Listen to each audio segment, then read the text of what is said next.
Hey guys, it's JayTheVapingGuy here. I still have no sense of taste. I've been so frustrated with my videos. YouTube is playing games with me. It won't work for this, it won't work for that. It doesn't do this, doesn't want to do that.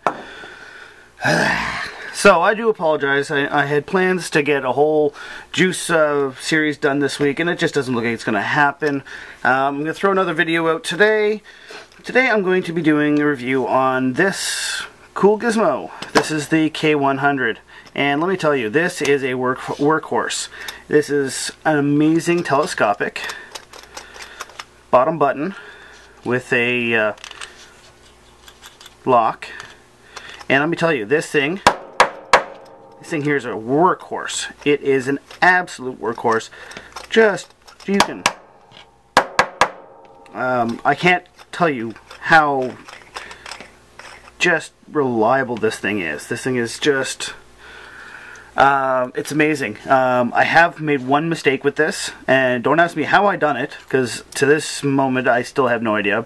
But there's an itty bitty little spring here. I'll let you see this. So you get the big spring, but for the bottom button, there's a little spring there. Get this out of the way. So, you got a big spring. You get a little spring here. See, you can see that going up and down with the locking nut there. Somehow I shorted the device out, too low ohm or whatever, and I had to replace that spring, and it was a pain in the butt to do, but I got it done. You can replace it, so if you do happen to short this out, just take your time. The hardest part for me, this spring came out easy. Knocking that little wash nut there, that was easy enough to come off. Pulling it down, finding the spring that was just the right size to fit thread onto the narrow part of that neck there, it was a bit of a hassle, but I found it.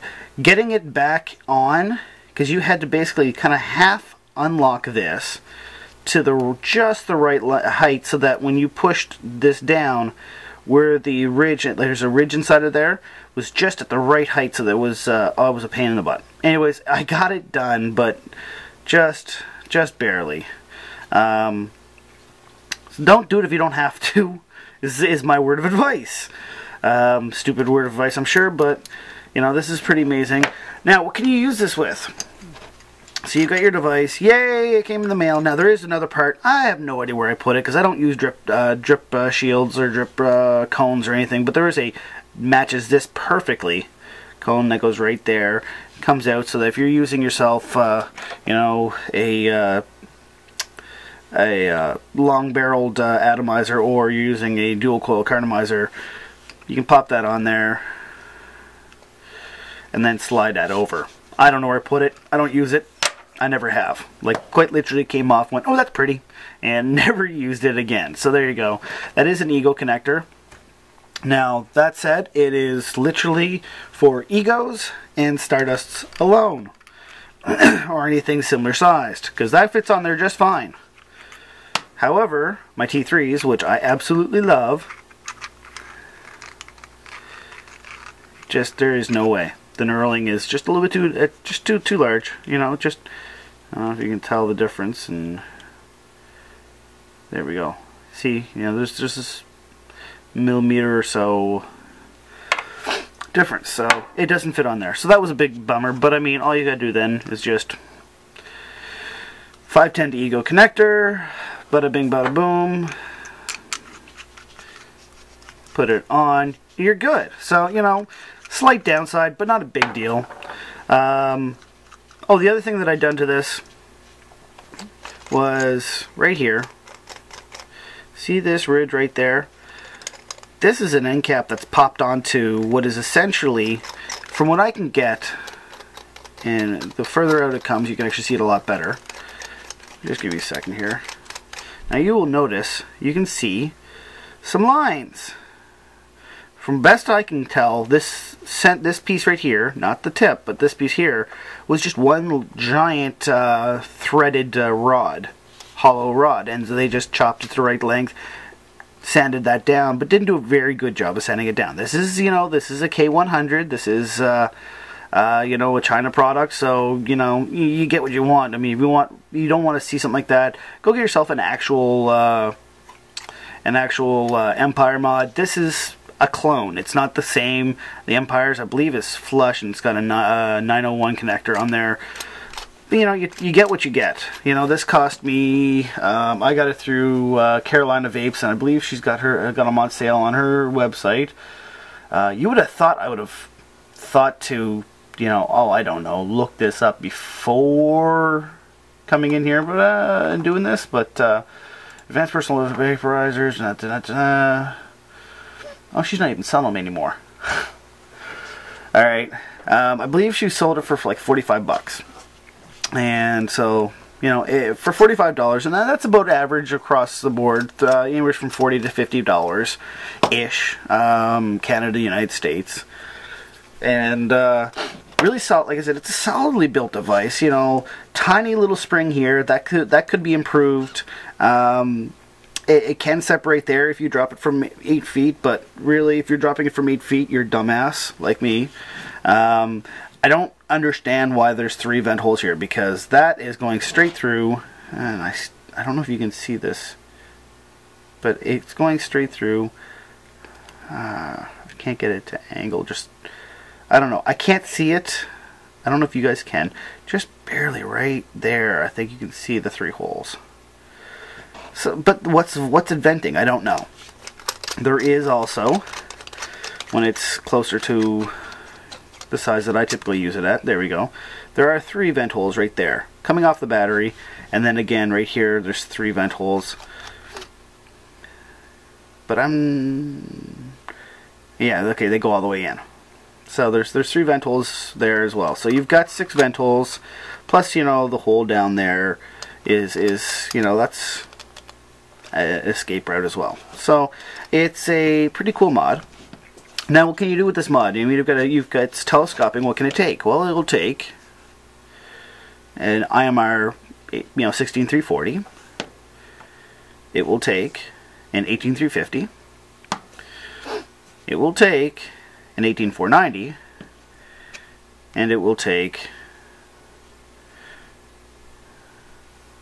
I can't see it. Oh, right there, 18650. Now, if you want to use your kick, this one's out of the picture, and you're left with these 3. With the kick in there, it is too long. You cannot use the 18650. Just won't do it. So you use the 18490 or 18500, or, you know, the variation thereof. That's what I use.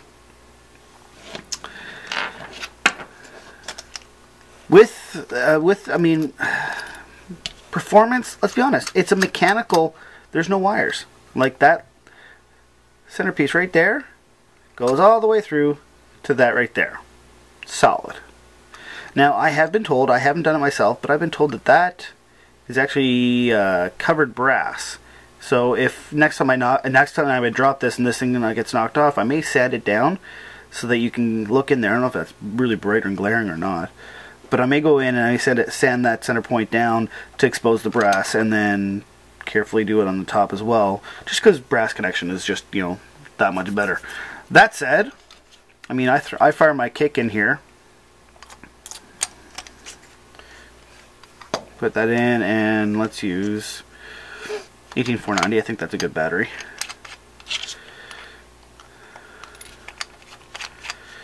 Now you got to play with this sometimes, because it is somewhat sensitive. And by sensitive I mean, if helps if I have an atomizer on it. There we go. Use my Pro Tank, which everybody knows that I love, because I just did the review the other day. Took 2 days for it to go up, but I just did it the other day. Yeah. Here's one cool, weird, annoying part. All the way this way, you can fire. Now you cannot. It doesn't take much. If it's not fully locked open, it will. It's just that it's that closely machined, which I guess on one hand is really a cool thing, but gotta crank it down. There we go.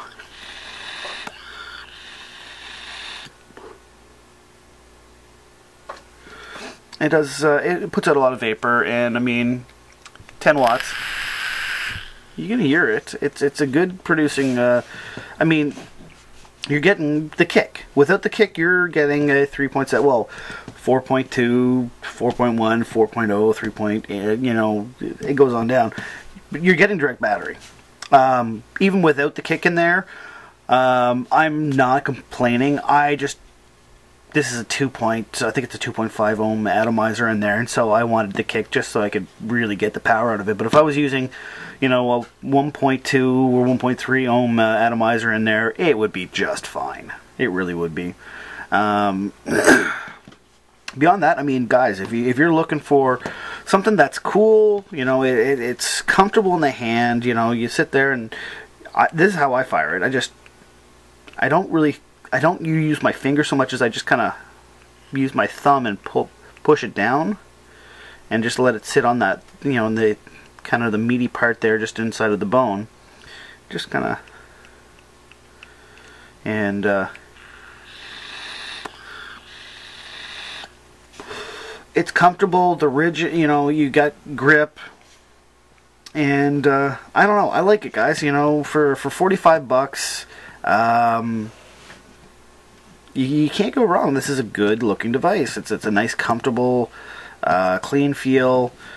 You know, I can put that in my, you know, when I lock that open, like it's not so free spinning that, you know, in your pocket it could have come off. But even if it does, like I said, guys, unless you have it like perfectly locked open, like here, a liar.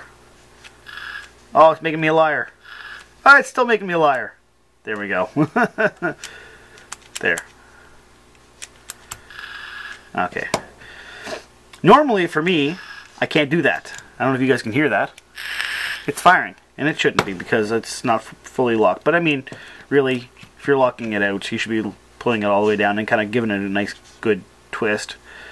And now, you know, you have to work to get that open. But it's a good device. Worth its money. You know, if you want a mechanical, you don't want any wires, you want something that's stable and, you know, is rough and tumble. Like I said, I've dropped this damn thing. I cannot tell you where I dropped it. I dropped this on cement on my basement floor. I have no idea where the damage is because I have yet to see it. Oh wait, there it is. I just found it. Ah, right over the K, right there. You see that? That's where I dropped it. That's what I got out of it. That itty bitty little ding. And, you know, if you do break it and that pops off, I'll take a mallet and, or just kind of wiggle it on as best you can. I would take this off just so you don't damage the threading. Grab the tube and just give it a couple hard bangs and it'll knock itself back in place. And, like, you cannot work that off. Like, I'm sure if I worked at it long enough, I could probably, there we go. See, it's starting to come a little bit loose. But you know, it's a good mod for your dollars. If you can't afford an Empire mod and you want to have something that has the same feel, it's not a bad go. You know, not bad at all. And there we go. Pop back on.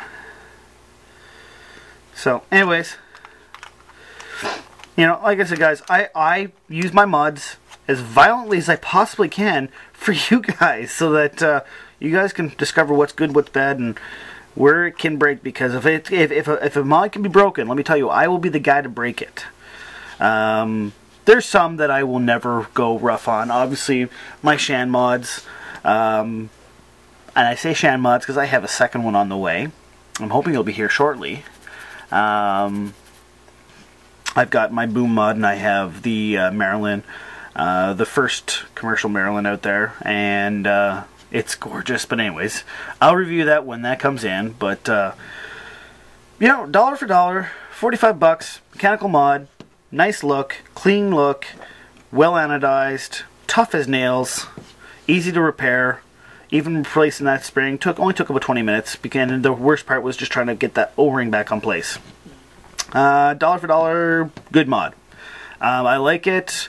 You know, there's some minor flaws, you know, the threading, and it's clicky there. Like it doesn't, no matter how tightly you squeeze it, and you don't want to squeeze it too tight because then you're putting pressure on the battery. It's not a perfect, you know, it's not custom, you know, made to have perfect connectivity, but